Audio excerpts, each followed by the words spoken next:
তো চাপড়িটা এখানে আমার হয়ে গেছে, আমি উঠিয়ে নিলাম। একদম অনায়াসে উঠে যাবে। আর এই চাপড়ি রেখে খাওয়ার কোনো অপশন নেই, এটা গরম গরম মুচমুচে থাকবে, খেতে কিন্তু খুব অসাধারণ স্বাদ। দেখেন কত সুন্দর হয়েছে, আর খেতেও কিন্তু একটু ঠান্ডা হলে মুচমুচ করবে।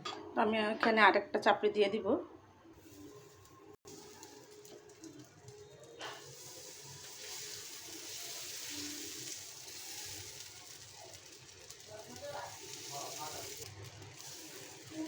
এরকম করে আমি সবগুলো চাপড়ি বানিয়ে নিব। আর গরম গরম এটা খেতে হবে, আপনারাও গরম গরম খাবেন, আমিও গরম গরম খাবো। তো আপনাদের সাথে আমি ফুল ভিডিওটা শেয়ার করলাম, আমার ভিডিওগুলো না টেনে দেখবেন।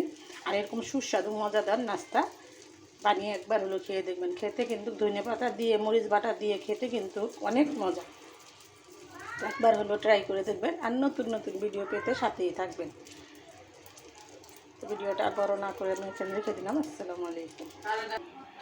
গরম গরম ভর্তা, যে কি চাপড়ি ভর্তা দিয়ে কিন্তু খেতে মজা অনেক। আমি এখানে ভর্তা নিয়ে নিয়েছি।